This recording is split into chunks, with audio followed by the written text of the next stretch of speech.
सगळ्यात मोठी बातमी आपण बघतोय। राष्ट्रीय सुरक्षा सल्लागार डोवालांकडून आढावा घेण्यात येतोय। लष्कर प्रमुख बिपिन रावतांसोबत चर्चा देखील झालेली आहे।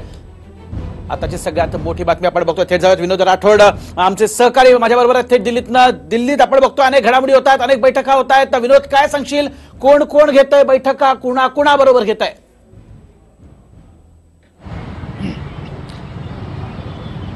आज सकाळपासून ज्याप्रमाणे भारतीय वायुसेनेने जी कारवाई केली त्यानंतर मात्र आज सकाळपासून ज्या बैठका सुरू झाल्या आहेत त्या सर्वात महत्त्वाची बैठक पंतप्रधान नरेंद्र मोदी यांच्या अध्यक्षतेखाली झाली। या बैठकीमध्ये राजनाथ सिंह, निर्मला सीतारामन यासारखे अनेक वरिष्ठ नेते या ठिकाणी उपस्थित होते आणि त्यानंतर मात्र गृह मंत्रालयात आणखी एक बैठक सुरू झाली। राजनाथ सिंह यांच्या नेतृत्वाखाली यामध्ये आयबी चीफ त्याचबरोबर रॉची चीफ या बैठकीत उपस्थित होते। या बैठकीमध्ये खास करून बीएसएफ जवानांनी जे भारतीय सेनेसोबत सुरक्षा करतात आणि बॉर्डरचा जो भाग आहे त्यामध्ये कडक सुरक्षा व्यवस्थेच्या बाबतीत त्यांनी याबाबतची विचारणा केली आणि रॉ आणि आयबीने सांगितलं की आम्ही संपूर्णपणे देशाला अलर्ट केला आहे, आमच्या अधिकाऱ्यांना अलर्ट केला आहे। त्यामुळे राजनाथ सिंह यांच्या नेतृत्वात जी काही बीएसएफची जवान आहेत, जे बीएसएफची जी काही तुकडी आहेत तेही अलर्ट आहे। त्यामुळे देशामध्ये आता कुठल्याही प्रकारची कारवाई होणार नाही याची शाश्वती या ठिकाणी दिली आहे। आणि त्याचनंतर मात्र विदेश मंत्रालयाने याची एक पत्रकार परिषद घेतली आणि त्या पत्रकार परिषदेमध्ये आपल्या भावना मांडल्या। आता अजित डोभाल आणि एअर चीफ मार्शल यांच्याशी सल्लामसलत करत आहे। त्या बैठकीमध्ये याबाबतचे जे विचार आहेत की भारतीय वायुसेनेने कुठकुठून हल्ले केले आणि आणखी काही प्रयोजन आहेत का याबाबतची सर्व माहिती या बैठकीमध्ये होणार आहे। आज दिवसभर बैठकीच्या बैठक सुरू असणार आहे आणि भारत सरकारकडून म्हणजेच पंतप्रधान नरेंद्र मोदी यांच्या नेतृत्वातलं जे सरकार आहे त्यांनी ज्याप्रमाणे म्हटलंय की आपण प्रत्युत्तर देऊ वेळ आल्यास, आणि आता ती वेळ आली आहे। आणि आज सकाळी 3 वाजता जे भारतीय वायुसेनेने ज्याप्रमाणे पाकिस्तानच्या ज्या दहशतवादी ज्या अड्डे होती त्यांना नेस्तनाबूत करण्याचं काम केलं आहे। त्यामुळे आता भारत जे आहे सज्ज आहे आणि कुठल्याही प्रकारच्या कारवाईला त्यांना प्रत्युत्तर देण्यासाठी भारताकडून काहीही करू शकतो याबाबतचा आज दिवसभर बैठक पार पडणार आहे। आणि काही थोड्या वेळातच केंद्रीय अर्थमंत्री अरुण जेटली एक पत्रकार परिषद घेणार आहे आणि ती भारत सरकारची बाजू मांडणार आहे।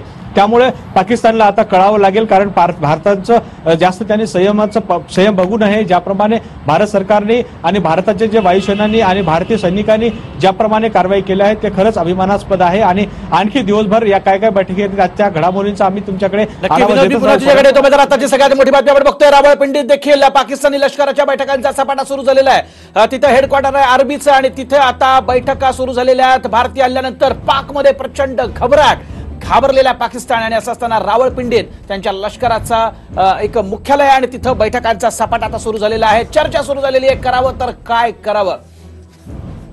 आणि योगेशजी आपल्या सोबत आहेत। मात्र हे सगळं होत असताना योगेशजी, काय नेमका परिणाम होईल भारत आणि पाकिस्तानच्या या नात्यावरती? कारण आपण बघितलेलं आहे बैठकांचं सत्र तिथं सुरू झालेलं आहे। काय करावं पाकिस्तानला कळत नाही आता।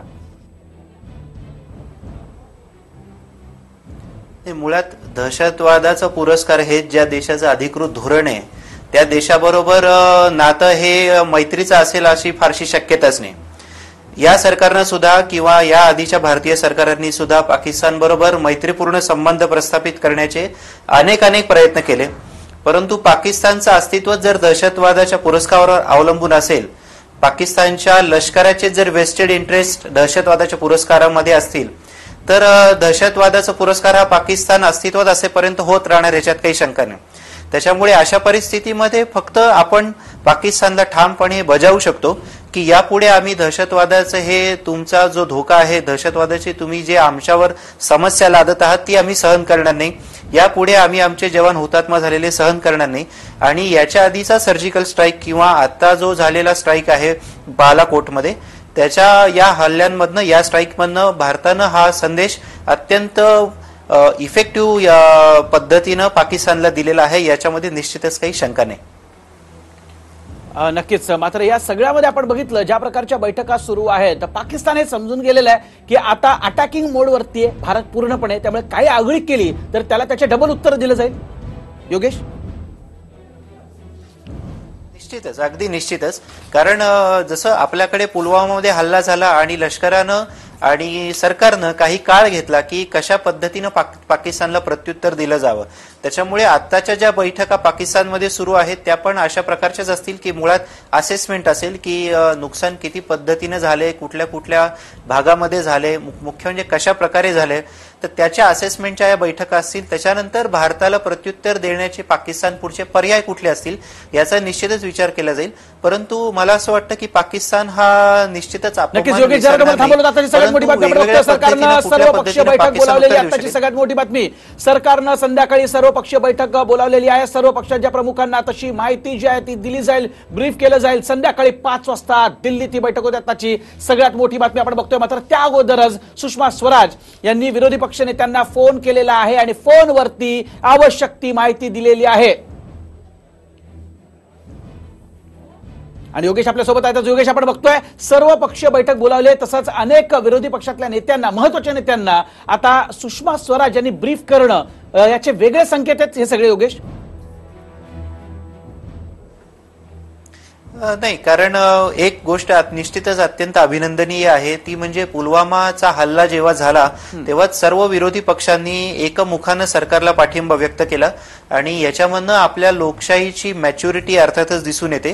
त्याच्यामुळे अशा वेळी सत्तेत कोणे विरोधात कोणे ह्याला फारसा हे राहत नाही.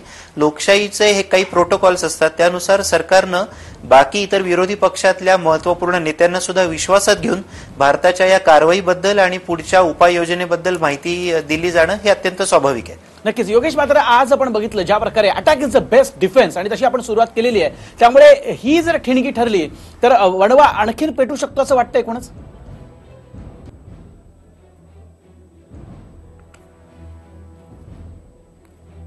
योगेश, पद्धतीने दिलेला आहे तो म्हणजे आता पाकिस्तानची कुठलीही आगळी भारताकडून सहन केली जाणार नाही.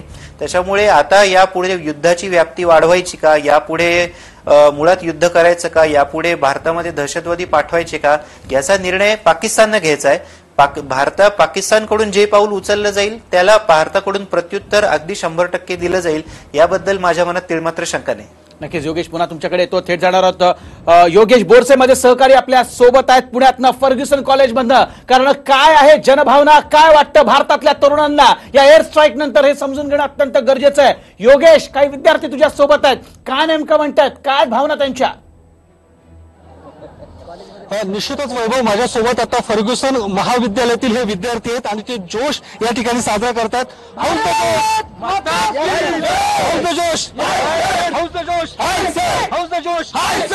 बघितलं तर काय जोश या सगळ्या विद्यार्थ्यांमध्ये आहे, ज्या पद्धतीने पाकिस्तानला सडेतोड असं उत्तर देण्यात आलेलं आहे. काय नेमकी तुझी प्रतिक्रिया आहे, ज्या पद्धतीने पाकिस्तानला उत्तर देणं अपेक्षित होतं आणि तसं दिलं गेलंय? आम्हाला सर्वांना अपेक्षा होती की प्रत्युत्तर दिलंच पाहिजे आणि देणार, भारत सरकार नक्कीच देणार, इंडियन आर्मी नक्कीच देणार. आम्ही आज जल्लोष केलेला आहे, फटाके फोडलेले आहेत, स्वीट्स वाटलेले आहेत महाविद्यालयामध्ये. आमचा सगळ्यांचा जोश हाय माता की जय, माता की जय, वंदे मातरम, वंदे मातरम, वंदे मातरम, इंडियन आर्मी जिंदाबाद, इंडियन आर्मी जिंदाबाद, सुन लो बेटा पाकिस्तान, बाप रे हिंदुस्तान, सुन लो बेटा पाकिस्तान, बाप रे हिंदुस्तान. जोश अपेक्षित होतं आणि ते उत्तर दिले गेलंय. उत्तर देणं अपेक्षितच होतं.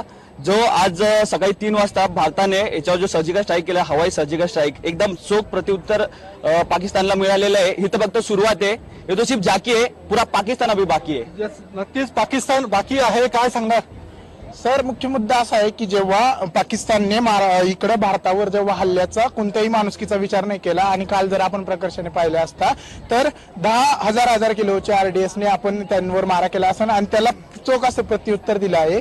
तर याकडून आमच्या फर्ग्युसनच्या महाविद्यालयाकडून याचा आम्ही पूर्णपणे समर्थन करतो. पाकिस्तान पुन्हा विचार करतं की आम्ही याला उत्तर देऊ, अटॅक करू भारतावर. काय वाटतं की असं होऊ शकतं? पाकिस्तानाने पहिलेच तयारी केली होती आणि काय स्टेटमेंट सांगितलं की आम्ही तयार आहोत. त्यांची तयारी आज दिसून गेलेली आहे. देशाच्या सेनानी जे काम केलेलं आहे त्याला फर्ग्युसन महाविद्यालय नेहमी सपोर्ट करतो आणि ज्यावेळेस हमला झाला त्यावेळेस फर्ग्युसन महाविद्यालयाच्या सगळे स्टुडंट जमले, सगळ्यांनी श्रद्धांजली व्यक्त केली आणि मनामध्ये आक्रोश होता की देशाच्या पंतप्रधानांनी काहीतरी करावं. तर खरं तर कौतुक आज सेनाचं करायला पाहिजे, देशाच्या पंतप्रधानाचं करायला पाहिजे की ज्यांनी एवढा मोठा पाऊल उचलला आणि खरोखर भारतीय सेनाचं खूप मोठं यश या. योगेश, जरा तुला थांबव. हा व्हिडिओ तुम्हाला आवडला असेल तर असे आणखी व्हिडिओ पाहण्यासाठी TV9चं YouTube चॅनल सबस्क्राईब करा, बेल बटन दाबा